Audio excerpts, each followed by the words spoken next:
Assalamu alaikum dear students. Here is Kumail Haider and welcome to campus.pk.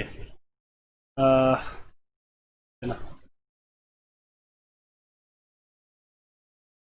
तो last time वालेकुम सलाम बेटा, वालेकुम सलाम।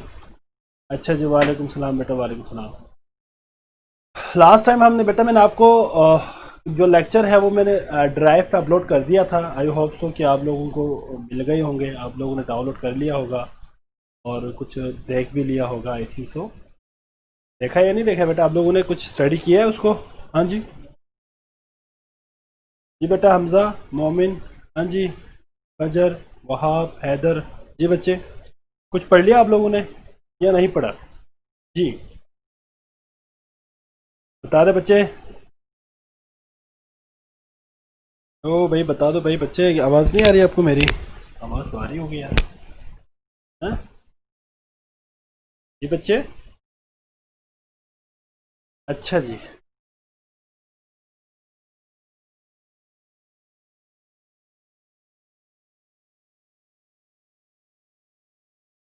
बेटा आज हमने जो टॉपिक पढ़ना है या जो चैप्टर हमने आज स्टडी करना है, that is chapter number 10। Chapter number 10 है आपका इलेक्ट्रोकेमिस्ट्री। इलेक्ट्रोकेमिस्ट्री, ठीक है बच्चे। इसको भी हम आज एमसीक्यूज के हवाले से कर लेंगे कंप्लीट बेटा। E cat plus NGP। जी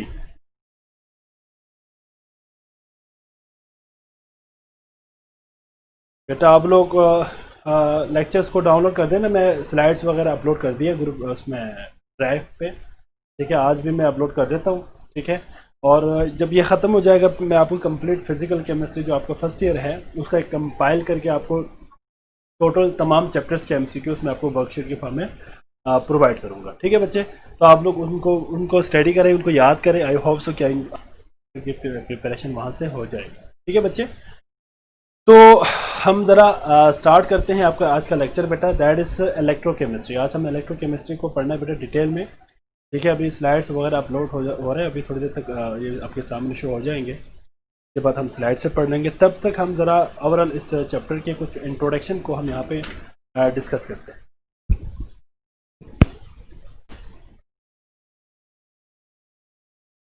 बच्चे, इलेक्ट्रोकेमिस्ट्री में जो मेन पोर्शंस है वो हमारे पास यहाँ पे, एक तो हमने ऑक्सीडेशन रिडक्शन रिएक्शंस को डिस्कस करना है बेटा। ठीक है, इसके बाद हमने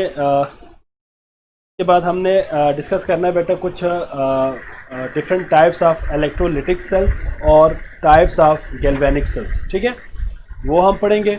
और कुछ बैलेंसिंग है रिडॉक्स रिएक्शन के हवाले से, वो भी हम शॉर्टली देखेंगे क्योंकि वो लॉन्ग क्वेश्चन है। MCQs के हवाले से वो नहीं आएंगे कभी भी, लेकिन उनसे रिलेटेड कोई MCQs हो तो हम उनको डिस्कस करेंगे।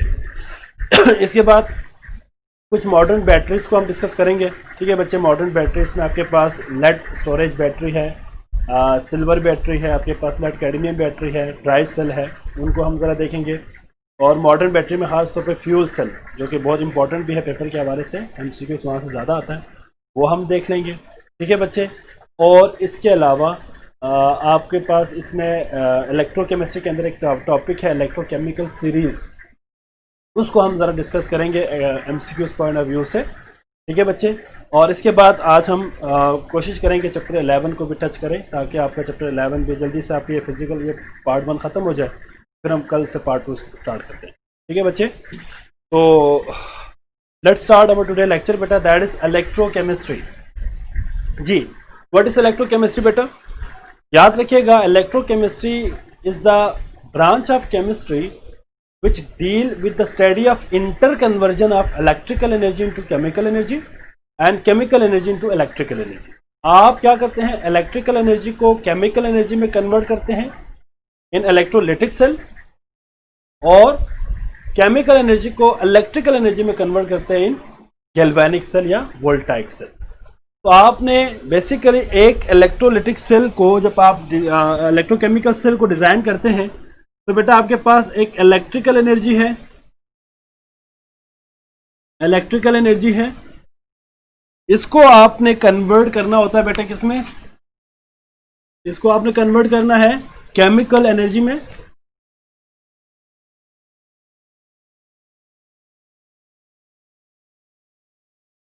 केमिकल एनर्जी में, और केमिकल एनर्जी को आप इलेक्ट्रिकल एनर्जी में कन्वर्ट करेंगे।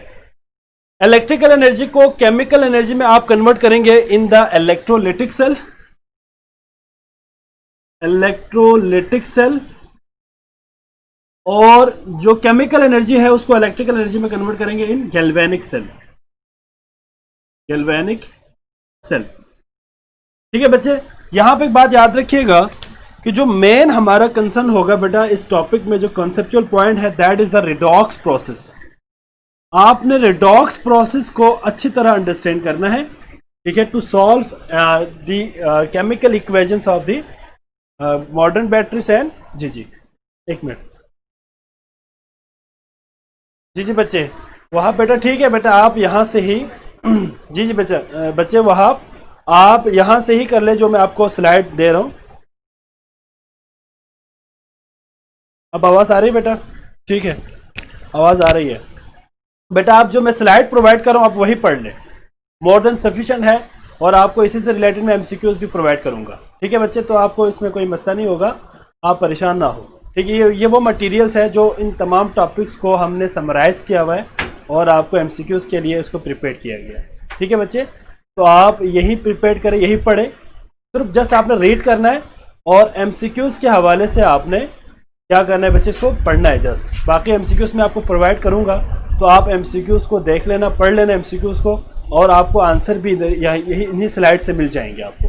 ठीक है बेटा, एमसीक्यूज भी सारे आपको इसी स्लाइड से मिल जाएंगे, वो मसला नहीं है। ठीक है बच्चे, अच्छा जी, तो हमारे पास आपके पास जो फर्स्ट स्लाइड शो हो रहा होगा बेटा इलेक्ट्रोकेमिस्ट्री का, ज़रा देखें इसको, हम ज़रा डिस्कस करते हैं बच्चे। ज़रा एक मिनट, ज़रा मैं ज़रा इसको ज़रा सेट कर दूँ जी। ठीक है बच्चे, सबको नज़र आ रहा है बेटा? सबको स्लाइड नज़र आ रहा है सबको? जी बच्चे, स्लाइड नज़र आ रहा है जी?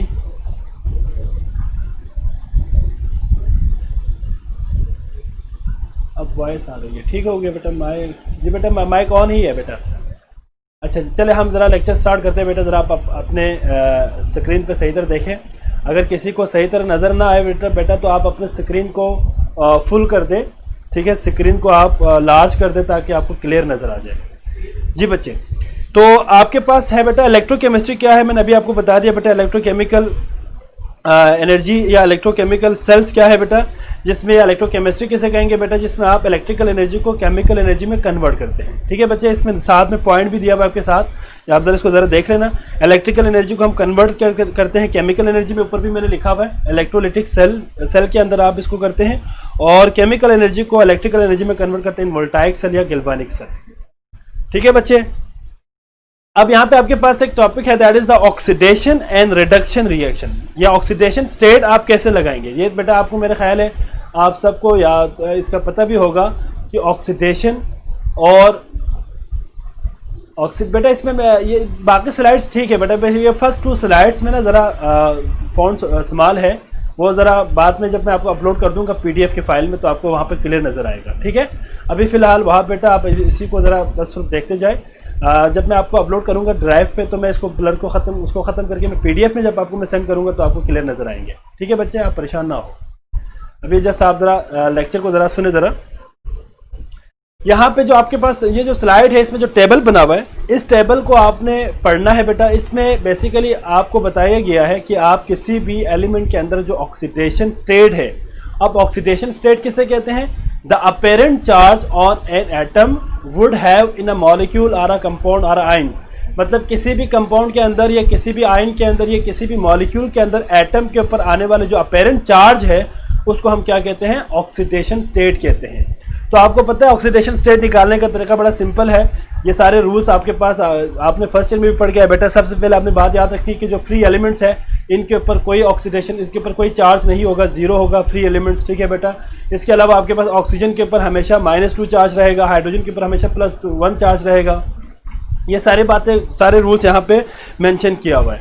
ठीक है बेटा, इससे रिलेटेड एक एग्जांपल हम यहाँ पे सॉल्व करते हैं। एग्जांपल मेरे पास है एमसीक्यूज में अगर आ जाए तो आप इसको सॉल्व कैसे करेंगे बेटा, सॉल्व कैसे करेंगे, यहां देखिए ये बात याद रखिएगा, हाइड्रोजन के ऊपर हमेशा +1 चार्ज होता है, यहां पे 2 हाइड्रोजन है तो 2 मल्टीप्लाई बाय +1 प्लस सल्फर का हमने फाइंड करना है, प्लस ऑक्सीजन कितना बेटा यहाँ पे 4 है, एक ऑक्सीजन के ऊपर -2 चार्ज, तो -2 मल्टीप्लाई बाय 4। अब आप देखिए this will be equal to 0, तो 2 1 2 +2 आएगा प्लस सल्फर, ठीक है बच्चे, प्लस सल्फर, और साथ में आपके पास क्या आएगा बच्चे जी, प्लस 4 2 8 -8 आ गया, यहां पे मैं लिखता हूं -8 इज इक्वल टू 0। अब -8 + 2 क्या आंसर आएगा बेटा, -8 + 2 -6 is equal to 0, sulphur is equal to +6। अब आप जरा देखिए आपके पास जो ऑक्सीडेशन स्टेट आया सल्फर का वो क्या है बेटा, +6 आया। तो आप इसकी ऑक्सीडेशन स्टेट आप इसी तरह फाइंड आउट कर सकते हैं।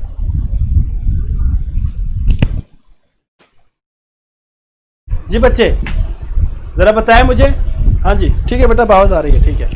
अब जरा मुझे बताएं बेटा कि अगर आपको इस तरह के कंपाउंड्स अगर गिवन हो और आपसे पूछे, इस तरह के कंपाउंड गिवन हो और आपसे पूछे भाई कि ऑक्सीडेशन स्टेट फाइंड करें, तो कर सकोगे ना बेटा।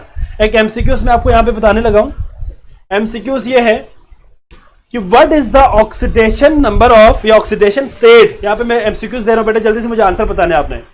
Oxidation state of nitrogen in HNO3, option A है +4, बी है +5, सी है -4, डी है -5। जी बच्चे जल्दी से बताएं मुझे, आंसर बताएं इसका।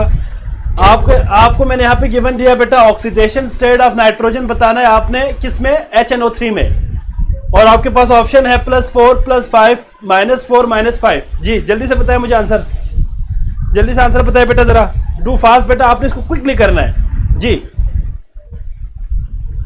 जल्दी बताएं बेटा, जल्दी से आंसर करें। वेरी गुड बेटा, 5, और 5 किस में आएगा, प्लस के साथ आएगा, माइनस में नहीं आएगा, +5 आएगा आंसर। जी जी बिल्कुल है बेटा, +5, वेरी गुड। तो आप लोगों को इस तरह के एमसीक्यूज आ जाए ऑक्सीडेशन स्टेट से रिलेटेड तो कर सकोगे ना बेटा। वेरी गुड बेटा उस्मान, वेरी गुड, ठीक है बेटा। बाकी बच्चे भी रिस्पॉन्स दे दे बेटा, हाशिर बेटा, फजर, मोहम्मद, उस्मान, साद, अहमद बेटा, सारे आप रिस्पॉन्स दिया करें ना साथ साथ बेटा आप लोग भी।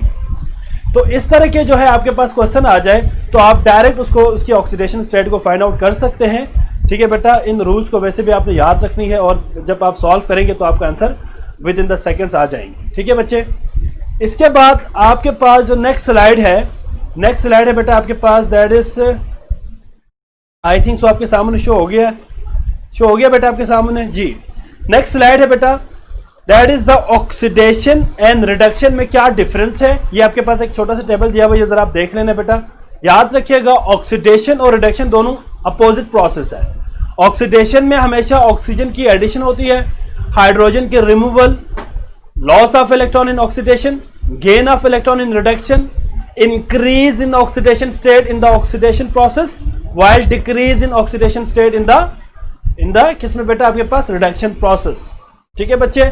मेरा ख्याल है आपको यहाँ पे किसी बच्चे को कोई प्रॉब्लम नहीं है। जी हाँ जी बच्चे, कोई प्रॉब्लम तो नहीं है ना इसमें। आगे यहाँ पे एक एमसीक्यूज के हवाले से आप जरा गौर से देखिए बेटा, आपके पास एक छोटा सा टेबल बना हुआ है यहाँ पे। उस टेबल में आप जरा देखिए तो oxidation number of group first A इस हमेशा क्या होगा, +1 होगा, ग्रुप 2 का +2 होगा, ग्रुप 3 का हमेशा +3 होगा। आगे आपके पास एक एग्जांपल दिया हुआ है, पोटेशियम डाइक्रोमेट और सोडियम ब्रोमेट, ठीक है। तो डाइक्रोमेट और ब्रोमेट में आपने ऑक्सीडेशन नंबर बताने है बेटा, एक क्रोमियम का आपने बताना है बेटा और एक आपने ब्रोमीन का बताना है। तो ये दोनों आपके पास कैलकुलेटेड, मैंने कैलकुलेशन भी यहाँ पे उसको इसके ऊपर किया हुआ एग्जाम्पल के ऊपर, आप इसको वहां से कर सकते हैं, ठीक है बच्चे। इसके बाद आपको यहाँ पे उन्होंने डिफरेंस बताया हुआ कि इलेक्ट्रोलिटिक कंडक्टेंस क्या है और इलेक्ट्रॉनिक कंडक्टेंस क्या है। मेन डिफरेंस मैं आपको वैसे ज़बानी बता देता हूँ, बाकी जब आप पढ़ेंगे तो आपको समझ आ जाएंगे। इलेक्ट्रोलिटिक कंडक्टेंस और इलेक्ट्रॉनिक कंडक्टेंस में डिफरेंस ये है कि इलेक्ट्रॉनिक कंडक्टेंस या इलेक्ट्रॉनिक कंडक्टर किसे कहेंगे बेटा, वो कंडक्शन है इलेक्ट्रिसिटी का जो इलेक्ट्रॉन की वजह से हो। इलेक्ट्रॉन की वजह से अगर इलेक्ट्रिसिटी कंडक्ट करे, पास करे, that is the electrolytic conductance, sorry electronic conductance. और अगर किसी आयंस की वजह से करंट फ्लो करे तो उसको हम कहेंगे इलेक्ट्रोलिटिक कंडक्टेंस। दोबारा मैं रिपीट कर रहा हूं, electrolytic conductance is due to the flow of ions while electronic current is due to the flow of electron. अगर इलेक्ट्रॉन की फ्लो की वजह से करंट पास हो जाए तो उसको हम इलेक्ट्रॉनिक करंट कहेंगे, और अगर किसी आयंस की वजह से करंट फ्लो करना शुरू करे तो हम उसको कहेंगे बेटा इलेक्ट्रोलिटिक करंट या इलेक्ट्रोलिटिक कंडक्टेंस। ठीक है बच्चे, प्रोडक्ट्स ऑफ इलेक्ट्रोलिसिस आपके पास यहाँ पे दिया हुआ कुछ एग्जांपल है, इसको पढ़ लेना बेटा for the sake of MCQs. Cathode पे कौन जाएगा, एनोड पे कौन जाएगा, यहाँ पे सारी चीजें यहाँ पे लिखा हुआ है, जरा आप इसको पढ़ लेना। ठीक है बच्चे, मेरे पास यहाँ पे अब जो नेक्स्ट स्लाइड आपके पास मैं शो करने लगा हूँ, जरा उसको जरा देखें बेटा, आपके सामने नेक्स्ट स्लाइड शो हो जाएंगे। नेक्स्ट स्लाइड विल बी जी यूजेस ऑफ, मेरे ख्याल है आपके सामने शो हो गया बेटा, यूजेस ऑफ क्या है बेटा, इलेक्ट्रोलिसिस। इलेक्ट्रोलिसिस की क्या यूजेस है ये जरा देखें बेटा, आपके पास टेबल में दिया हुआ है। एक तो आप एक्सट्रैक्शन ऑफ सोडियम मेटल के लिए इस्तेमाल करते हैं, कास्टिक सोडा बनाने के लिए इस्तेमाल कर सकते हैं, मैग्नीशियम और कैल्शियम की एक्सट्रैक्शन के लिए, extraction of aluminium, anodised aluminium, purification of copper, electroplating. तो यहाँ पे मेन एमसीक्यूज के हवाले से पॉइंट्स लिखे हुए बेटा, आप उनको जरा पढ़ लेना। फॉर एग्जांपल एमसीक्यूज में आपसे क्वेश्चन पूछते हैं कि भाई आप इलेक्ट्रोलिटिक प्रोसेस में सोडियम क्लोराइड, सोडियम हाइड्रोक्साइड को कैसे प्रिपेयर करेंगे। ठीक है बच्चे, तो इसके लिए आपके पास एक टेबल दिया हुआ है, इस टेबल को जरा आपने देखना है। इसमें आपके पास different uses of electrolysis process को हमने मेंशन किया हुआ है। ठीक है बेटा, इसके बाद आपके पास नेक्स्ट है इलेक्ट्रोकेमिकल सेल्स। ठीक है बेटा, इसमें आपके पास क्या इलेक्ट्रोकेमिकल सेल्स में ये है कि आप जब कोई ये सेल क्या है बेटा, बेसिकली इलेक्ट्रोड को जब आप डिप करते हैं किसी भी इलेक्ट्रोलाइट के अंदर, जो कि आपके पास क्या हो बेटा, आपस में इंटर कन्वर्टिबल हो of electrical energy and chemical energy में, तो इस प्रोसेस को हम कहेंगे इलेक्ट्रोकेमिकल सेल्स। ठीक है बच्चे, इलेक्ट्रोकेमिकल सेल्स में आपके पास दो टाइप्स है, एक वोल्टाइक सेल और एक गैल्वेनिक सेल। वो उसकी मैं उसकी नेक्स्ट स्लाइड पे मैं आपको शो करने लगा हूं। दो टाइप्स है, एक इलेक्ट्रोलिटिक सेल और एक वोल्टाइक सेल।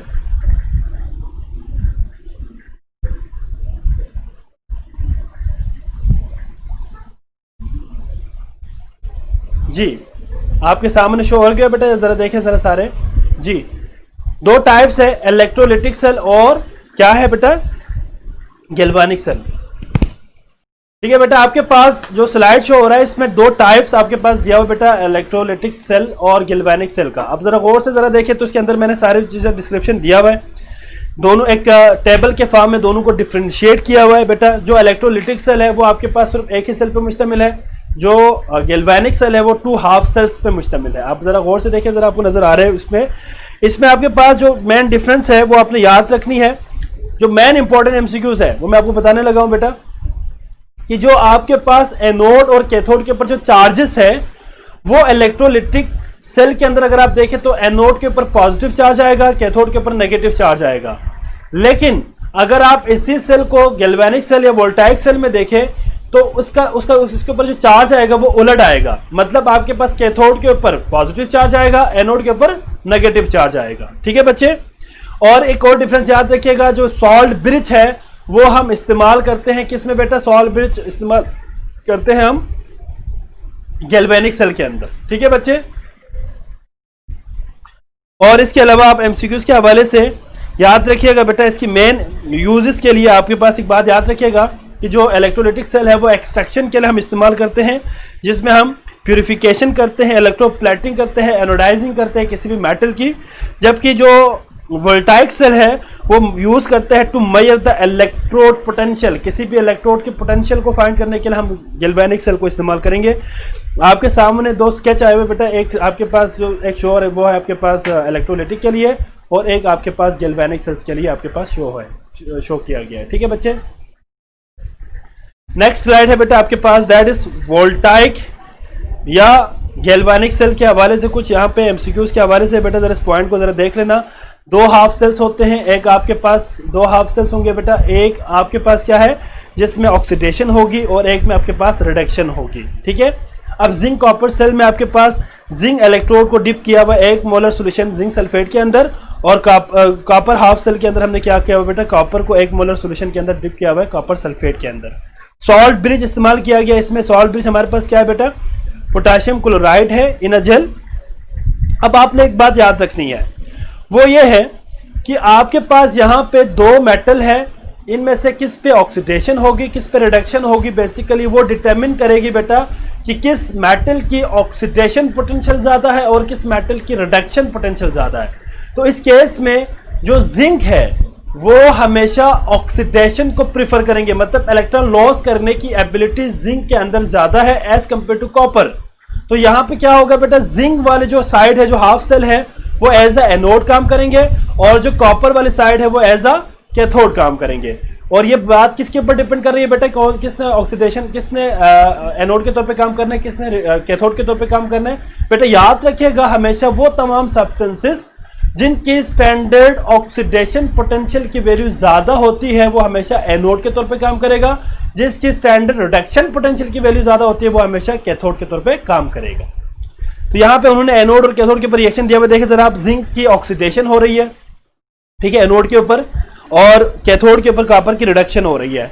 तो यहाँ पे आपके पास एक और से देखें तो आपके पास यहाँ पे copper plus 2 electron, sorry zinc और कॉपर के पास उन्होंने यहाँ पे कुछ एक और रिप्रेजेंटेशन भी दिया हुआ है, एक सिंगल लाइन और एक डबल लाइन भी दिया हुआ है। जो डबल लाइन है ना बेसिकली वो रिप्रेजेंट करती है बेटा, ये आपको रिप्रेजेंट कर रही है, that is the salt bridge.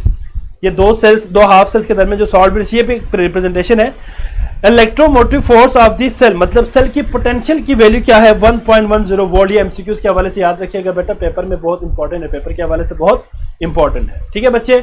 तो ये आपके पास एक तो हमने बात डिस्कस की बेटा, that is sir anode and cathode की है जी बेटा। एनोड और कैथोड की हाइट दोनों में सेम होती है। अगर हमारे पास गैल्वेनिक सेल है तो दोनों को हम सेम रखें, कोई मसला नहीं है, लेकिन ज्यादातर हम दोनों के सेम साइज रखते हैं जी बेटा। वालेकुम सलाम अब्दुल्ला बेटा, अभी आ गए तुम जी।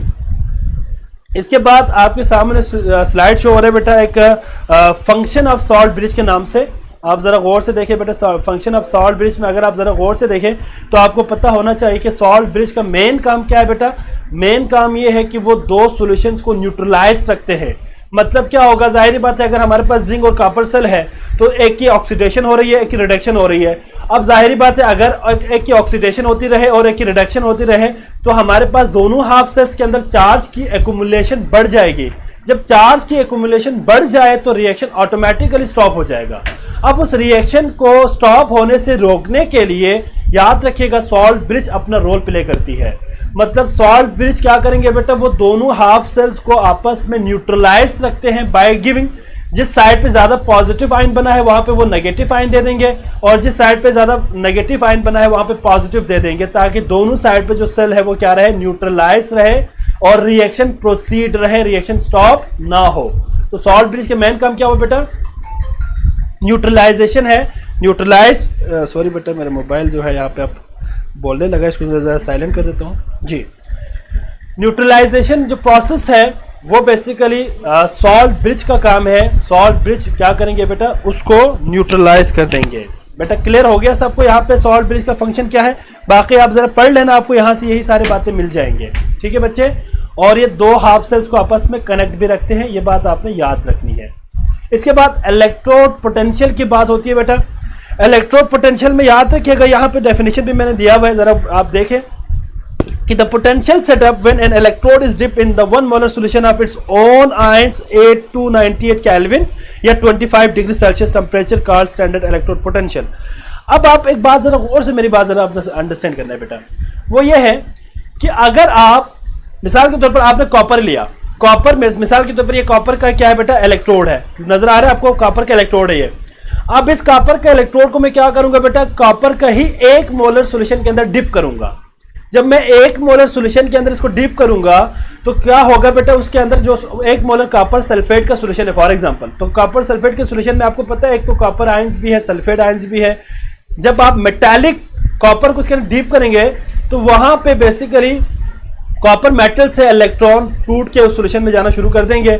एज अ रिजल्ट इस इलेक्ट्रोड के ऊपर एक इलेक्ट्रोड पोटेंशियल सेटअप हो जाते हैं, एक इलेक्ट्रोड पोटेंशियल यहाँ पे सेटअप हो जाते हैं। इसी को हम कहते हैं इलेक्ट्रोड पोटेंशियल। किसी भी इलेक्ट्रोड की पोटेंशियल जिसमें वो क्या करते हैं, जिसके ऊपर वो अपने अंदर एक चार्ज वगैरह प्रोड्यूस करे और अपने अंदर एक करंट की पोटेंशियल प्रोड्यूस करे, that is the electrode potential.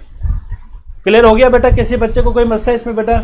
जी, सवाल है किसी का? वेरी गुड बेटा, ठीक हो गया। अच्छा, जब आपके सामने ब्लर तो नहीं आ रहा ना बेटा? स्लाइड्स मेरे ख्याल अब क्लियर आ रही है, क्योंकि मैंने अब यहाँ पे बाकी स्लाइड्स को मैंने ज़रा ज़्यादा मैंने बोल्ड कर दिया था जी। नेक्स्ट आपके पास है बेटा that is standard hydrogen electrode, जिसको हम शी कहते हैं। शी, ये फीमेल वाली शी नहीं है, इसको हम केमिस्ट्री में स्टैंडर्ड हाइड्रोजन इलेक्ट्रोड कहते हैं। इसका काम क्या है बेटा? बड़ा इंपॉर्टेंट इसका रोल है, इसको ज़रा आपने अंडरस्टैंड करना है for the sake of MCQs. Standard hydrogen electrode, याद रखिएगा बेटा, ये एक गिलास ट्यूब पे मुश्तमिल होता है बेटा। आप इसके अंदर मॉलिक्यूलर हाइड्रोजन को फिल कर देते हैं, ठीक है बच्चे। और इसके अंदर जो मेन चीज है वो आपने जरा याद रखनी है बेटा, that is the platinum foil act as a anode. यहाँ पे हमारे पास जो प्लेटिनम फॉइल है वो हमारे पास जो ब्लैक कलर का यहाँ पे दिया हुआ है, आप जरा डायग्राम में जरा देखें तो यहाँ पे ब्लैक कलर के प्लेटिनाइज्ड प्लेटिनम फॉइल मौजूद है। ये एज ए एनोड काम कर रहा होता है बेटा, और मॉलिक्यूलर हाइड्रोजन को यहाँ से आप बाहर से सप्लाई करेंगे तो इसके अंदर जो प्रोसेस होगा बेटा, इसी हाइड्रोजन की ऑक्सीडेशन भी होगी और इसी हाइड्रोजन की रिडक्शन भी होगी। इसलिए क्योंकि जो आपने ऑक्सीजन बाहर से सप्लाई किया है, ठीक है, वो और एक आपके पास 1 मोलर हाइड्रोक्लोरिक एसिड का सोल्यूशन है, ठीक है, उसमें भी हाइड्रोजन है, तो ऑक्सीडेशन भी हाइड्रोजन की होगी, रिडक्शन भी हाइड्रोजन की होगी। तो नेट वोल्टेज आपके पास 0 प्रोड्यूस होंगे, वोल्टेज की वैल्यू 0 होगी।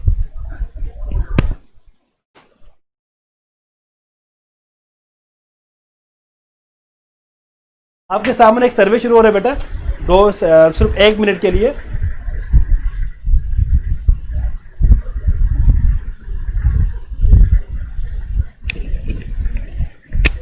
जल्दी भेजिए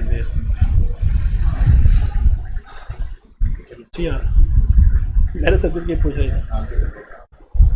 अच्छा जी बेटा, आपके सामने एक सर्वे है बेटा, ज़रा इसको अटेम्प्ट करें, ठीक है, जल्दी से अटेम्प्ट करें बेटा इसको, ताकि फिर मैं आपका लेक्चर फिर आगे फर्दर कंटिन्यू कर सकूं।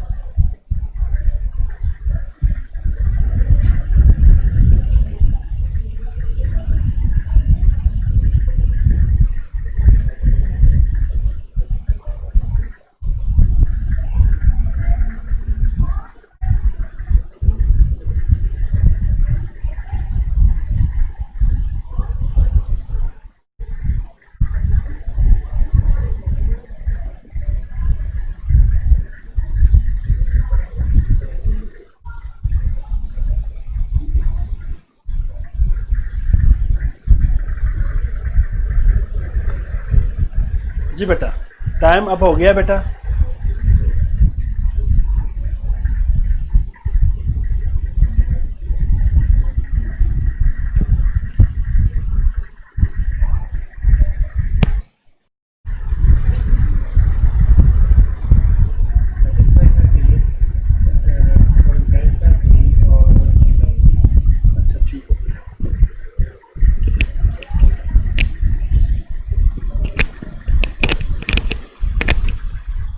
अच्छा जी, ठीक है यार, ज़्यादा कहाँ के। अच्छा बेटा, तो नेक्स्ट आपके पास है बेटा दैट इज, तो यहाँ पे आपके पास स्टैंडर्ड हाइड्रोजन इलेक्ट्रोड में जो पॉइंट आपने याद रखनी है बेटा, जो वोल्टेज की वैल्यू है वो बेसिकली आपके पास क्या है बेटा, वोल्टेज की वैल्यू आपके पास 0.0 वोल्ट है, ठीक है। मतलब आपके पास इसकी वोल्टेज 0.0 इसलिए है क्योंकि हाइड्रोजन की ही ऑक्सीडेशन हो रही है और हाइड्रोजन की ही रिडक्शन हो रही है, इसलिए, ठीक है बच्चे। इसके बाद मेजरमेंट ऑफ, इसके बाद नेक्स्ट आपके पास स्लाइड आ जाएगा बेटा दैट इज, अब आप ज़रा देखें मेजरमेंट, आप मेजर कैसे करेंगे, आपके पास डायग्राम भी मैंने यहाँ पे दिया हुआ है, इसको ज़रा आप गौर से देखिएगा बेटा कि आपने मेजर करना है। एक तो कॉपर इलेक्ट्रोड और एक आपके पास जिंक इलेक्ट्रोड है, दोनों की आपने इलेक्ट्रोड पोटेंशियल फाइंड करना है with the help of by the comparison of she. मतलब आपने जो कॉपर इलेक्ट्रोड है और जो जिंक इलेक्ट्रोड है दोनों को आपने ज्वाइन कर देना है अलग अलग। पहले आपने कॉपर इलेक्ट्रोड को आपने ऐसा करना है, फॉर एग्जांपल एक कॉपर इलेक्ट्रोड है, उसको आपने उसी कॉपर के एक 1 मोलर सॉल्यूशन के अंदर डिप कर दिया, ठीक है, और उसको आपने ज्वाइन करना है किसके साथ बेटा, यहाँ पे for example standard hydrogen electrode है, इन दोनों के दरमियान आपने इसको ज्वाइन कर दिया बेटा। इसके बाद जो कॉपर से जो इलेक्ट्रॉन की प्रोडक्शन है, और इसी तरह जब आप यहाँ पे कॉपर के जब पे जिंक रखेंगे तो इसकी यहाँ से इलेक्ट्रॉन की प्रोडक्शन है, उसकी वजह से जो वोल्टेज प्रोड्यूस होगा उसको हम मेजर कर सकते हैं बेटा by using standard hydrogen electrode, ठीक है बच्चे। तो यहाँ पे आपके पास दिया हुआ बेटा, इसमें देखिए स्टैंडर्ड हाइड्रोजन इलेक्ट्रॉन में मैंने आपको पहले भी कहा था कि आपके पास हाइड्रोजन की ऑक्सीडेशन भी होगी और रिडक्शन भी होगी, तो वहाँ पे वोल्टेज तो जीरो प्रोड्यूस हो रहा है। लेकिन जो कॉपर की जो वोल्टेज होगी और जो जिंक की जो वोल्टेज की वैल्यू होगी वो आपके पास वहाँ पे जो वोल्ट मीटर है, ठीक है, या पोटेंशियोमीटर भी कहते हैं, वो आपको वहाँ पे रिप्रेजेंट कर देंगे कि इसकी क्या वैल्यू होगी। ठीक है बच्चे, तो आपके पास यहाँ पे एक साइड पे देखिए आपके पास कॉपर है और एक साइड पे आपके पास जिंक है। याद रखिएगा बेटा कॉपर की यहाँ पे एमसीक्यूज के हवाले से याद रखना है आपने, कॉपर की जो इलेक्ट्रोड पोटेंशियल की वैल्यू है दैट इज 0.34 और माइनस में है बेटा, और आपके पास जिंक के लिए क्या है बेटा प्लस 0.76 वोल्ट। अब माइनस और प्लस से मुराद क्या है बेटा, प्लस में वैल्यू होने का मतलब यह है कि उस इलेक्ट्रोड की स्टैंडर्ड ऑक्सीडेशन पोटेंशियल ज्यादा है और जिसकी माइनस में वैल्यू हो उसकी स्टैंडर्ड रिडक्शन पोटेंशियल की वैल्यू है। ठीक है बच्चे जी,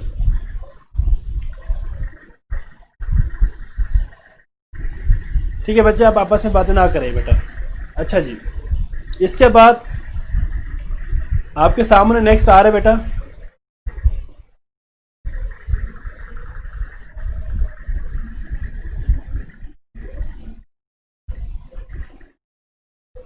जी, नेक्स्ट आपके पास स्लाइड शो हो गया बेटा, आपके पास कुछ यहाँ पे इंपॉर्टेंट डेफिनेशंस है जी बच्चे। हाँ जी बेटा, मुझे एक बात बताएं कि आप लोगों को कंटेंट में क्या मसला है, कंटेंट में क्या प्रॉब्लम है बेटा, ज़रा मुझे बताएं। जो कंटेंट मैंने आपको दिया हुआ है उसमें क्या प्रॉब्लम है? कंटेंट दो तीन मेरे ख्याल बच्चों ने कंटेंट का उन्होंने बता दिया, कंटेंट में क्या इशू है बेटा।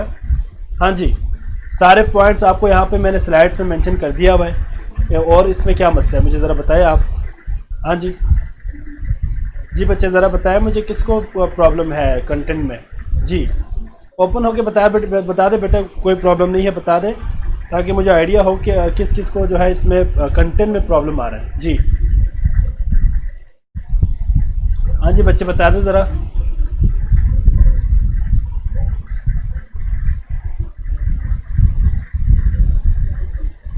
अच्छा जी बेटा, चले आपकी मर्जी है बेटा, ना बताएं।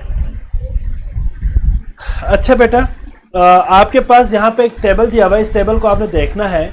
इस टेबल के अंदर कुछ इंपॉर्टेंट डेफिनेशंस दिया हुआ है, जिसमें इलेक्ट्रोड किसे कहते हैं, एनोड किसे कहते हैं, कैथोड, कंडक्टर, इंसुलेटर किसे कहते हैं, छोटे छोटे जो आपके पास डेफिनेशंस दिया हुआ है। इसमें आप पढ़ लेना बेटा सारी चीज़ें, इसमें कोई इतना मुश्किल नहीं है। ठीक हो गया बच्चे। अच्छा जी, नेक्स्ट आपके पास स्लाइड है बेटा, इसमें अब ये जो स्लाइड है आपने इसको अच्छी तरह से याद रखनी है। ठीक है बच्चे, यहाँ से आपके पास एमसीक्यूज के हवाले से बहुत इंपॉर्टेंट है, पेपर के हवाले से। इस स्लाइड्स को ज़रा आपने ज़रा गौर से देखना है बेटा। इसमें आपके पास है इलेक्ट्रोकेमिकल सीरीज। क्या है बच्चे? Electrochemical series. इलेक्ट्रोकेमिकल सीरीज में बेटा एक बात याद रखिएगा कि आपने जो मेन फोकस आपने करना है वो ये है कि आपने किसी भी इलेक्ट्रोड की स्टैंडर्ड ऑक्सीडेशन पोटेंशियल और स्टैंडर्ड रिडक्शन पोटेंशियल की वैल्यूज़ को आपने यहाँ से कैलकुलेट करना होता है। अब आप ज़रा देखें, इस जो टेबल है, इलेक्ट्रोकेमिकल सीरीज़ का जो टेबल है, उसमें आपके पास यहाँ पे मैंने मेंशन भी कर दिया हुआ है एलिमेंट्स और इलेक्ट्रोड के ऊपर जो रिएक्शन होगा वो, और स्टैंडर्ड रिडक्शन पोटेंशियल की वैल्यू दिया हुआ है।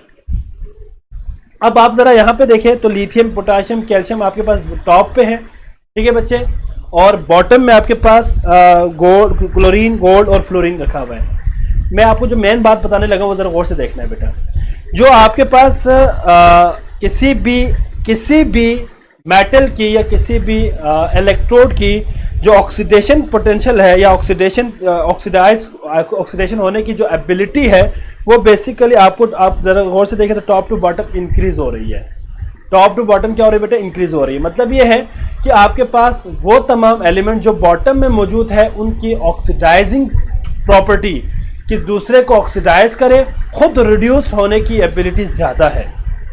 अगर आप फ्लोरीन की बात करते हैं तो फ्लोरीन क्या करेंगे? दूसरे सब्सटेंस को या दूसरे एटम को ऑक्सीडाइज करेंगे, खुद रिड्यूस्ड होंगे। इसी तरह आपके पास टॉप के एलिमेंट्स को देखें तो टॉप के एलिमेंट्स के अंदर रिड्यूसिंग एजेंट की एबिलिटी ज़्यादा है। वो क्या करेंगे? दूसरे को रिड्यूस करेंगे, खुद ऑक्सीडाइज होंगे। ठीक है बच्चे, तो यहाँ पे यही ग्राफ दिया हुआ है, यहाँ पे यही जो टेबल में दिया हुआ है। एक तो आपके पास रिडक्शन पोटेंशियल की वैल्यू आपके पास टॉप टू बॉटम इंक्रीज हो रही है, और नीचे से ऊपर की तरफ इंक्रीज हो रही है। एक और बात याद रखिएगा, अगर तो स्टैंडर्ड इलेक्ट्रोड पोटेंशियल की वैल्यू पॉजिटिव और नेगेटिव की बात करें तो याद रखिएगा जो इसी में ही आप देखें जरा, नेगेटिव में जितने भी वैल्यूज हैं, जितनी कम नेगेटिव में इसकी वैल्यू होगी उसकी उतनी ज़्यादा रिडक्शन पोटेंशियल की वैल्यू ज़्यादा होगी, और जिसकी प्लस में ज़्यादा वैल्यू होगी उसकी ऑक्सीडेशन पोटेंशियल की वैल्यू ज़्यादा होगी। ठीक है बच्चे, तो ये ज़रा आपके पास एक टेबल दिया हुआ है, इस टेबल से रिलेटेड एमसीक्यूज भी मैं आपको वर्कशीट के फॉर्म में दे दूंगा, आप वहाँ से भी देख लेना इसको। ठीक है बच्चे जी। नेक्स्ट स्लाइड है बेटा एप्लीकेशंस ऑफ इलेक्ट्रोकेमिकल सीरीज। ये आपने इसको ज़रा रीड आउट करना है बेटा, इसके अंदर जो जितने भी पॉइंट्स हैं वो आपके पास एक तरह से एमसीक्यूज के हवाले से ही है सारे के सारे। एक तो आपके पास prediction of feasibility of chemical reaction, आपने किसी भी केमिकल रिएक्शन की फिजिबिलिटी बतानी होती है with the help of electrochemical cell. मैं आपको शॉर्टली बताता हूँ बेटा कि आपने क्या करना है, इलेक्ट्रोड पोटेंशियल की वैल्यू फाइंड करनी है। यहाँ पे जरा बोर्ड पे जरा देखिए बेटा सारे, फिजिबिलिटी को कैसे फाइंड करेंगे बेटा, आप याद रखिएगा ई नॉट सेल किसके बराबर होगा, electrode potential of anode plus electrode potential of cathode. याद रखिएगा बेटा जब आप इन दोनों को प्लस करेंगे, जो वैल्यू प्लस में आ जाए, इसकी वैल्यू क्या आ जाए बेटा, प्लस में आ जाए, तो वो जो सेल है वो आपके लिए फिजिबल है। अगर माइनस में आ जाए तो वो फिजिबल नहीं है। तो आप किसी भी रिएक्शन की, केमिकल रिएक्शन की फिजिबिलिटी को भी प्रेडिक्ट कर सकते हैं विद द हेल्प ऑफ क्या बेटा, with the help of electrochemical series. Calculate कर सकते हैं वोल्टेज, अभी ये फार्मूला मैंने आपको बता दिया बेटा, किसी भी सेल की वोल्टेज निकालने का फार्मूला क्या है, E naught cell will be equals to E naught anode, E naught cathode. मतलब आपने क्या करना है, जो एनोड पे जो वैल्यू होगी, जो एनोड पे आपके पास स्टैंडर्ड ऑक्सीडेशन पोटेंशियल की वैल्यू होगी, उसको आपने प्लस करना है स्टैंडर्ड रिडक्शन पोटेंशियल की वैल्यू के साथ, जो कि कैथोड के ऊपर होगा। जब इन दोनों को प्लस करेंगे तो जो आपका आंसर आएगा that is the electromotive force या voltage of the cell. Relative tendency of reactivity की बात हमने भी थोड़ी देर पहले बता दी बेटा। अच्छा जी, डिस्प्लेसमेंट की बात भी हमने की बेटा। अगर हमारे पास एक दो सॉल्ट है, डबल सॉल्ट है, और एक सॉल्ट के अंदर मौजूद जो मेटल है, अगर मेटल की स्टैंडर्ड ऑक्सीडेशन पोटेंशियल दूसरे से ज़्यादा हो तो वो रिप्लेस कर सकेंगे, अगर ना हो तो वो रिप्लेस नहीं कर सकेंगे। मतलब ये तमाम की तमाम चीज़ें कौन डिटरमिन कर रही होती है बेटा, इलेक्ट्रोकेमिकल सीरीज कर रही होती है। ठीक है बच्चे, इसके बाद आपके पास नेक्स्ट टॉपिक है बेटा, that is the modern batteries. आपके सामने स्लाइड शो हो रहा है मॉडर्न बैटरीज के नाम से। अब मॉडर्न बैटरीज में आपके पास बेटा एक तो आपके पास प्राइमरी सेल है और एक आपके पास सेकेंडरी सेल है। जो प्राइमरी सेल है बेटा याद रखिएगा उनको हम रिचार्ज नहीं कर सकते, जो सेकेंडरी सेल है उनको हम रिचार्ज कर सकते हैं, जिसमें एग्जांपल भी दिया हुआ है। एग्जांपल एमसीक्यूज के हवाले से याद रखिएगा, आपसे पूछ सकते हैं कि which one of the following is the secondary cell या which one of the following is primary cell. तो आपको कुछ ऑप्शन देंगे तो आपको पता होना चाहिए जो आपके पास प्राइमरी सेल्स है वो कौन कौन से बेटा। आपके पास ड्राई सेल है, अल्कलाइन बैटरी है, mercury and silver oxide battery है बेटा, और nickel cadmium battery, fuel cell, lead accumulator. These are basically the example of secondary cell. तो सबसे पहले आपके पास जो चीज गिवन है that is the lead storage battery, और लेड एक्यूमुलेटर भी कहते हैं। जो गाड़ियों की बैटरी है उसकी बात हो रही है बेटा। यहाँ पे याद रखिएगा बेटा, इसके अंदर कुछ पॉइंट्स एमसीक्यूज के हवाले से जो आपने याद रखनी है वो ये है कि लेड स्टोरेज बैटरी को हम सेकेंडरी सेल कहते हैं। ठीक है बेटा, इसके अंदर जो एनोड होगा वो लेड का होगा और कैथोड होगा लेड ऑक्साइड का। एमसीक्यूज के हवाले से आपने फर्दर पॉइंट याद रखनी है बेटा। इसके अलावा इसके अंदर जो इलेक्ट्रोलाइट हम इस्तेमाल करते हैं वो 30% आपके पास क्या है बेटा, सल्फ्यूरिक एसिड है। ठीक है, और 70% वाटर है। ये बेटा आपने याद रखनी है। डिस्चार्जिंग और रिचार्जिंग यहाँ पे दिया हुआ है आपके पास। और इसमें जो आपके पास मेन इंपॉर्टेंट एमसीक्यूज है वो ये है कि जो concentration of sulphuric acid decrease हो जाती है during discharging and it is restored on recharging. जाहिर बात है जब डिस्चार्ज हो रहा हो कोई बैटरी तो उसके अंदर आयंस की तादाद कम हो रही होती है। जब आप उसको दोबारा रिचार्ज करते हैं जिस तरह मोबाइल की बैटरी है वो दोबारा उसके अंदर आयंस की तादाद इंक्रीज हो रही होती है। अच्छा जी, इसके अलावा आपने एक बात याद रखनी है कि lead storage battery consist of 6 cells and each cell produced energy of 2 volt.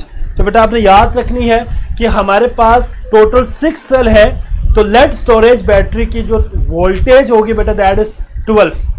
मतलब हर सेल 2 वोल्ट प्रोड्यूस करे तो 6 सेल की कितनी होगी बेटा, 12 वोल्ट होंगे। तो ये एमसीक्यूज के हवाले से याद रखिएगा लेड एक्यूमुलेटर की जो वोल्टेज है वो क्या है बेटा, आपके पास 12 वोल्ट है। ठीक है बच्चे, यूजेस है जो आपको बता दिया बेटा, कार बैटरी वगैरह जो आपकी गाड़ियों की बैटरी है, दीज आर बेसिकली क्या है बच्चे। बेटा ये स्लाइड अपलोड नहीं की बेटा मैंने आपको, मैं प्रीवियस लेक्चर की मैं बात कर रहा हूँ, जो प्रीवियस लेक्चर हुआ था चैप्टर नंबर 9 का, वो मैंने अपलोड कर दिया था। सॉरी 8 और 9 दोनों मेरे ख्याल कर दिया है, अगर नहीं हुआ तो मैं उसको दोबारा सेंड कर देता हूँ। ठीक है बच्चे, अच्छा जी, नेक्स्ट आपके पास है बेटा दैट इज डिफरेंट बैटरीज की यहाँ पे कंपैरिजन। बेटा ये कंपैरिजन बहुत इंपॉर्टेंट है एमसीक्यूज के हवाले से, जरा आप गौर से देखें जरा बेटा। तो इसके अंदर मैंने कुछ बैटरीज को आपस में कंपेयर किया हुआ है। एक अल्कलाइन बैटरी है, सिल्वर ऑक्साइड बैटरी है, निकल कैडमियम सेल है, फ्यूल सेल्स है। तो अगर आप इनको देखें तो इसके अंदर कौन कौन से एनोड इस्तेमाल हो रहे हैं, एमसीक्यूज के हवाले से आपसे पूछ सकते हैं बेटा कि फॉर एग्जांपल आपसे पूछे कि सिल्वर ऑक्साइड बैटरी के अंदर एनोड के तौर पे कौन काम कर रहा है या कौन सा मेटल काम कर रहा है, तो आपने ये बताना है कि जिंक मेटल है। इसी तरह यहाँ पे वोल्टेज की वैल्यू भी दिया हुआ है एमसीक्यूज के हवाले से, याद रखिएगा। अल्कलाइन बैटरी के अंदर जो वोल्टेज प्रोड्यूस होगी वो 1.5 वोल्ट है, सिल्वर ऑक्साइड के अंदर 1.5 है, निकल कैडमियम के अंदर 1.4 है।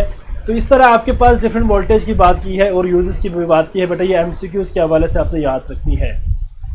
इसके बाद आपके पास बेटा यहाँ तक आपका हो गया काम जो है दैट इज फ्यूल सेल का भी आपने बात याद रखनी है बेटा एमसीक्यूज के हवाले से, कि इसके अंदर आपके पास water as a by product produce हो जाते हैं और इसके अंदर 75% बोर्न एनर्जी कन्वर्ट हो जाती है किसमें बेटा, इलेक्ट्रिसिटी के अंदर।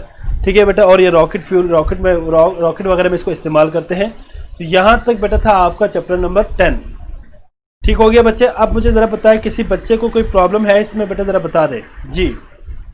आपका चैप्टर 10 ख़त्म हो गया बेटा, अब मैं चैप्टर 11 शुरू करने लगा हूँ। इससे पहले मुझे बता दें किसी बच्चे को कोई मसला, सर बैटरी एसिड। बेटा मेरी बात सुने, ये जो एसिड हम इस्तेमाल करते हैं वहाँ बेटा बैटरी के अंदर, वो बेसिकली जो एसिड है वो एज ए इलेक्ट्रोलाइट है। अब सल्फ्यूरिक एसिड अगर आप इस्तेमाल करते हैं गाड़ियों की बैटरी के अंदर, तो सल्फ्यूरिक एसिड की आयोनाइजेशन की वजह से आपके पास गाड़ियां चलती, गाड़ियों की जो बैटरी है, जिसकी वजह से जाहिर बात है गाड़ी आप स्टार्ट करने के लिए भी, इवन की गाड़ी को आप स्टार्ट करने के जब तक स्टार्ट नहीं होगी तो वो चलेगी नहीं। तो उनके लिए आप जो बैटरी है वो बेसिकली इलेक्ट्रिसिटी प्रोड्यूस करती है। जब इलेक्ट्रिसिटी की प्रोडक्शन होगी तो वो बेसिकली इन्हीं आयंस की वजह से, इन आयंस की मूवमेंट की वजह से, जो आपके पास स्पॉन्टेनियस रिएक्शन की वजह से इलेक्ट्रिसिटी प्रोड्यूस हो जाती है। इसीलिए इसको हम गैल्वेनिक सेल कहते हैं। केमिकल एनर्जी से इलेक्ट्रिकल एनर्जी यहां से प्रोड्यूस हो रही होती है। बेटा अब्दुल्ला आपस में बातें ना करें, बेटा अब्दुल्ला आपस में बातें ना करें, बेटा अब्दुल्ला आपस में बातें ना करें, ठीक है। हमजा बेटा बस ठीक है, एक दूसरे का हाल चाल पूछ ले, आप आपस में बातें ना करें, आपस में बातें ना करें बेटा। अब जरा हम लेक्चर की तरफ देखते हैं जी। इसके बाद नेक्स्ट आपका बेटा चैप्टर है that is reaction kinetics. Reaction kinetics में बेटा याद रखिएगा कि आपके पास बेटा आपस में बातें नहीं करनी बेटा, मैं बार बार बता रहा हूँ, ठीक है। और अगर आपस में बातें करोगे बेटा फिर मैंने आप दोनों को ब्लॉक कर देना है, ये दोनों को यहाँ पे फिर मैं चैट हाइड कर दूंगा बेटा जी। वेरी गुड बेटा अब्दुल्ला, अब्दुल्ला बात समझ गई बेटा। हमजा तो वैसे भी अच्छा बच्चा है, वो कभी भी क्लास डिस्टर्ब नहीं करते, ठीक है अब्दुल्ला बेटा। आप कुछ सीखो यार हमजा से, ठीक है, बहुत अच्छा बच्चा है हमजा। अच्छा जी, और इट्स ओके बेटा, इट्स ओके। नेक्स्ट चैप्टर है बेटा आपका दैट इज रिएक्शन काइनेटिक्स। आपके सामने नजर आ रहे हैं बेटा, आपको स्क्रीन पे शो हो रहा है रिएक्शन काइनेटिक्स जी। ये चैप्टर नंबर 11 है बेटा, लास्ट चैप्टर है आपका फर्स्ट ईयर केमिस्ट्री या फिजिकल केमिस्ट्री के लास्ट चैप्टर है दैट इज रिएक्शन काइनेटिक्स। ये बड़ा आसान चैप्टर है बेटा, और इसमें आपने बेसिकली क्या करना होता है बेटा, किसी भी रिएक्शन के रेट के बारे में आपने बताना है कि भाई रेट ऑफ रिएक्शन क्या है, कैसे कैलकुलेट करना है, ठीक है बच्चे। तो आपके पास रिएक्शन काइनेटिक्स में हम क्या पढ़ते हैं बेटा, रेट ऑफ केमिकल रिएक्शंस के बारे में पढ़ते हैं, उन तमाम फैक्टर्स के बारे में पढ़ते हैं जो रेट ऑफ केमिकल रिएक्शंस को अफेक्ट करती है बेटा। इसके अलावा मैकेनिज्म ऑफ द रिएक्शंस के बारे में हम स्टडी करते हैं। केमिकल रिएक्शन हमारे पास, इसमें एक बात याद रखिएगा, डिफरेंट टाइप्स के उन्होंने जिक्र किया बेटा, 3 टाइप्स है, very fast reaction, very slow reaction और मॉडरेट रिएक्शन। तो यहाँ पे साथ साथ एग्जांपल भी दिया हुआ है। रिएक्शन में रेट ऑफ रिएक्शन फाइंड करने का फॉर्मूला क्या होगा बेटा, change in concentration of substance divided by time taken for changes, ठीक है बच्चे। यहाँ पे आपको मैं यहाँ पे मेंशन भी कर देता हूँ, कि आपके पास फॉर एग्जांपल अगर हम रेट की बात करते हैं तो रेट किसके बराबर होगा बेटा, change in concentration of the reactant और the product divided by change in time. इस फॉर्मूले से आप रेट को फाइंड आउट कर सकते हैं। ठीक है बच्चे, अब यहाँ पे जो बात आपने याद रखनी है वो रेट क्या चीज है बेटा, रेट इज हाउ स्पीड और slow a reaction is proceeding, that is known as rate of reaction. मतलब एक रिएक्शन कितना स्लो या कितना फास्ट प्रोसीड हो रहा है उसको हम रेट ऑफ रिएक्शन कहते हैं। ठीक है बच्चे, तो रेट ऑफ रिएक्शन हमें किस तरह मिलेगा बेटा, ये हमें मिलेगा रेशो से change in concentration with respect to time, with respect to change in time, that is the rate of reaction. ठीक है बच्चे, अब इसके अंदर आपके पास यूनिट्स भी दिया हुआ बेटा, यूनिट क्या है, मोल पर डेसीमीटर क्यूब पर सेकंड, ये साथ आपके पास मेंशन भी है बेटा। ठीक है, और इसके अलावा आपके पास टाइप्स ऑफ द रेट है, रेट के कुछ टाइप्स है आपके पास। एवरेज रेट क्या है, ठीक है बेटा, तो वो रेट है जो आपके पास between two specific time intervals हो, उसको हम एवरेज रेट कहते हैं। इसके बाद इंस्टेंटेनियस आपके पास आ जाएंगे, इंस्टेंटेनियस रेट। ठीक है बेटा, ये आप किसी एक इंस्टेंस पे रेट निकालते हैं उसके लिए है बेटा। ठीक है, और कंपैरिजन ऑफ इंस्टेंटेनियस और एवरेज में आपके पास 2-3 पॉइंट्स है, उसको आप जरा पढ़ लेना बेटा। इसमें रेट ऑफ जनरल रिएक्शन के लिए यहाँ पे फॉर्मूला भी दिया हुआ है बेटा। कोई एक रिएक्शन है, फॉर एग्जांपल मैं इसको आपको चलो बोर्ड पे भी एक इस तरह के जो है वो एग्जांपल समझा देता हूँ, जरा बोर्ड पे देखिए बेटा। फॉर एग्जांपल मेरे पास एक रिएक्शन है, let's suppose A plus B convert हो रहा है, नजर आ रहा है बेटा आपको, A प्लस बी कन्वर्ट हो रहा है C में। अगर मैं इस रिएक्शन का रेट फाइंड करना चाहूं तो रेट किसके बराबर होगा बेटा, change in concentration of A, इसको मैं D से भी लिख सकता हूं, इसको मैं लिख सकता हूं बेटा किससे भी, डेल्टा से भी। Change in concentration of A divided by change in time delta T। ठीक है बेटा, और this will be equals to delta B divided by dt। अब आप जरा गौर से देखें, A और B मेरे पास रिएक्टेंट है, ये इनकी वैल्यू हमारे पास किस में होगी बेटा, माइनस में हम इसको रिप्रेजेंट करेंगे। क्यों, क्योंकि इनकी कंसंट्रेशन डिक्रीज हो रही होती है। जब रिएक्शन शुरू होगा तो रिएक्टेंट कन्वर्ट हो जाएगा प्रोडक्ट में, तो इनके साइन नेगेटिव में होगा। लेकिन अगर हम इसके अलावा अगर हम C की बात करें तो C के लिए हमारे पास प्लस में वैल्यू आएगी बेटा, change in concentration of C divided by delta T। तो ये जो प्लस साइन क्या चीज रिप्रेजेंट कर रहा है बेटा, increase in the concentration of the product. जाहिर बात है रिएक्शन होगा तो आपके पास रिएक्टेंट कन्वर्ट होगा प्रोडक्ट में, और प्रोडक्ट आपके पास जब बनेगा तो प्रोडक्ट की कंसंट्रेशन जब इंक्रीज होगी तो हम कह सकते हैं बेटा कि प्रोडक्ट को हम उसको उसमें जो रेट है उसको हम प्लस में शो करेंगे, उसकी जो इक्वेशन उसको हम प्लस में शो करेंगे। ठीक है बच्चे, जल्दी से बेटा, आपके पास टाइम बहुत कम है जी। कंपैरिजन मैंने आपको बता दिया जी। रेट ला है बेटा आपके पास, कुछ बैटरी लो हो गया बेटा, नहीं बैटरी तो ठीक है यार, आपको नजर नहीं आ रहा बेटा, मैं कहता हूँ यार इधर बैटरी चेंज करते हैं यार, लो।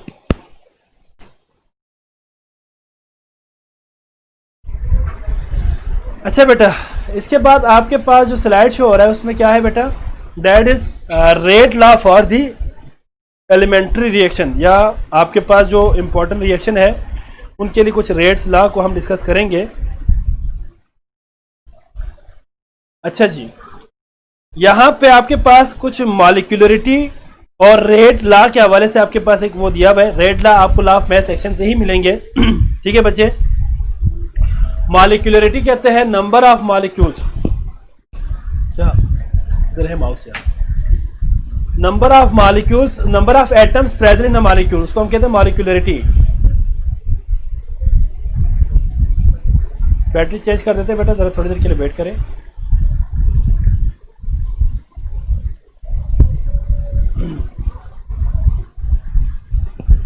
अच्छा जी बेटा, तो बेटा molecularity is the number of atoms present, number of atom present in a molecule, उसको हम कहते हैं मॉलिक्यूलरिटी।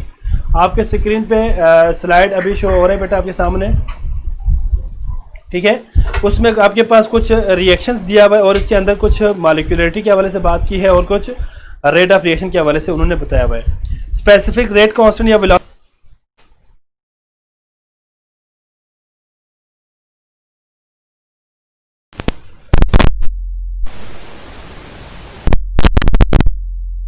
ठीक है। अच्छा, जब आवाज आ रही है बेटा, ठीक है बच्चे, ठीक है आवाज आ रही है। अच्छा जी, अब आपके पास difference between rate of reaction और rate constant of the reaction के हवाले से यहाँ पे एक टेबल दिया हुआ है बेटा। इस टेबल में आपके पास क्या मेन डिफरेंस है रेट कांस्टेंट और उसके हवाले से। तो बेटा रेट कांस्टेंट हमेशा क्या रहेंगे, कांस्टेंट रहेंगे। प्रोपोर्शनलिटी कांस्टेंट है ये, जिसको हम रिप्रेजेंट करते हैं केस से। और change in concentration of reactant और द प्रोडक्ट को हम क्या कहते हैं, रेट ऑफ रिएक्शन कहते हैं। तो यहाँ पे उन्होंने यूनिट के हवाले से आपके पास याद रखिएगा बेटा, जो रेट ऑफ रिएक्शन के लिए यूनिट होगा वो हमारे पास डेसीमीटर मोल पर डेसीमीटर क्यूब पर सेकेंड होगा। और जो रेट कांस्टेंट है उसकी जो वैल्यू यूनिट होगी उसको वो डिपेंड करेगी ऑर्डर ऑफ रिएक्शन के ऊपर। अब ऑर्डर ऑफ रिएक्शन क्या है हम पढ़ेंगे अभी थोड़ी देर बाद। इसके बाद रेट डिटरमिनिंग स्टेप। अच्छा एक बात यहाँ पे मैं आपको बताता चलूँ बेटा, याद रखिएगा कि हमारे पास जितने भी केमिकल रिएक्शन है वो सिंगल स्टेप में नहीं होते हैं। वो हर रिएक्शन कम से कम आपके पास डिफरेंट स्टेप्स पे मुश्तमिल होते हैं। फॉर एग्जांपल अगर आप फॉर्मेशन ऑफ वाटर की बात करें तो हाइड्रोजन और ऑक्सीजन मिलकर वाटर बनाने तक जो प्रोसेस होगा बेटा होल, वो तकरीबन 4 स्टेप्स पे मुश्तमिल है। पहले हाइड्रोजन के दरमियान बॉन्ड टूटेंगे, ऑक्सीजन के दरमियान बॉन्ड टूटेंगे, फिर इसके बाद ऑक्सीजन हाइड्रोजन के दरमियान बॉन्ड बनेंगे। इसको बेसिकली हमारे पास सीरीज ऑफ स्टेप्स कहते हैं, इसको मैकेनिज्म कहते हैं। तो हमारे पास कोई भी रिएक्शन हो उसमें जो सीरीज ऑफ स्टेप्स है, उन सीरीज ऑफ स्टेप्स में याद रखिएगा बेटा वो स्टेप जो सबसे स्लोवेस्ट स्टेप होगा that is the rate determining step. वो क्या करेंगे, उस रिएक्शन के जो रेट है उसको डिटरमिन करेंगे। मतलब उस रिएक्शन का how speed or slow are reaction that would determine by slow step of the reaction mechanism. अच्छा डिटर्मिनेशन के लिए कुछ हमारे पास मेथड्स दिया हुआ है जी। कुछ मेथड है बेटा आपके पास determination of rate of reaction के लिए। हम डिफरेंट मेजरमेंट्स के डिफरेंट जो है वो ग्राफ इस्तेमाल कर सकते हैं बेटा। और ग्राफ के अंदर आप एक सिंपल स्लोप बना के, स्लोप से भी आप फाइंड कर सकते हैं x2 - x1 divide by y2 - y1 से। वो फार्मूला अगर आपको याद हो स्लोप निकालने का तो वहाँ से भी आप कर सकते हैं। ठीक है बच्चे। तो इसके अलावा आप रेट ऑफ रिएक्शन निकालने के लिए change in concentration of the reactant divide by time, change in time, उस फार्मूले को यूटिलाइज करते हुए आप फाइंड आउट कर सकते हैं। जी बच्चे, अब आपके सामने कुछ टेक्निक्स की बात की है बेटा, इसको सिर्फ पढ़ लेना बेटा। इसमें से कोई एमसीक्यूज आ जाए तो आप कर सके, ताकि इसमें कौन कौन से मेथड है जिसकी वजह से जिसकी मदद से हम केमिकल रिएक्शन के रेट को फाइंड कर सकते हैं। जिसमें ये फिजिकल मेथड है, ठीक है। स्पेक्ट्रोमेट्री है आपके पास, इलेक्ट्रिकल कंडक्टिविटी मेथड है, डायलेक्ट्रोमेट्रिक मेथड है, ऑप्टिकल रोटेशन है, रिफ्रैक्टोमेट्रिक मेथड है बेटा। ये सारे मेथड है फिजिकल मेथड जिसकी मदद से हम क्या कर सकते हैं, रेट ऑफ रिएक्शन को फाइंड कर सकते हैं। इसके बाद केमिकल मेथड है बेटा आपके पास। केमिकल मेथड में टाइट्रेशन है। टाइट्रेशन आप ये प्रैक्टिकल में कर चुका होगा बेटा, मैट्रिक में भी, ठीक है। तो ये आपके पास कुछ मेथड्स थे जो मैंने आपको यहाँ पे मेंशन कर दिया है। इसके बाद केमिकल मेथड भी यहाँ पे आपके पास एक कंपैरिजन, एक टेबल दिया हुआ है। कुछ फैक्टर्स की बात की है यहाँ पे, वो तमाम फैक्टर जिनके ऊपर rate of a chemical reaction depend करती है। ठीक है बच्चे, हाँ जी ठीक हो गया बेटा। अच्छा बस 1 मिनट यार,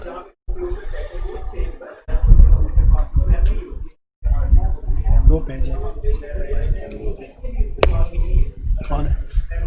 अच्छा बच्चे, तो इसके बाद आपके पास बेटा जो शो हो रहा है वो आपके पास दैट इज द फैक्टर्स है। वो तमाम फैक्टर जो रेट ऑफ रिएक्शन के ऊपर रेट ऑफ रिएक्शन को इफेक्ट करती है बेटा, जिसमें नेचर ऑफ द रिएक्टेंट है, कंसंट्रेशन ऑफ द रिएक्टेंट है, सरफेस एरिया है, लाइट है, टेम्परेचर है। जाहिर बात है बेटा, अगर मैं एग्जांपल की बात करूं सरफेस एरिया की, अगर आप सरफेस एरिया बढ़ा दें तो रेट ऑफ रिएक्शन इंक्रीज हो जाएगा। ये सारी बातें आपके पास इस टेबल के अंदर दिया हुआ है। ठीक है बच्चे,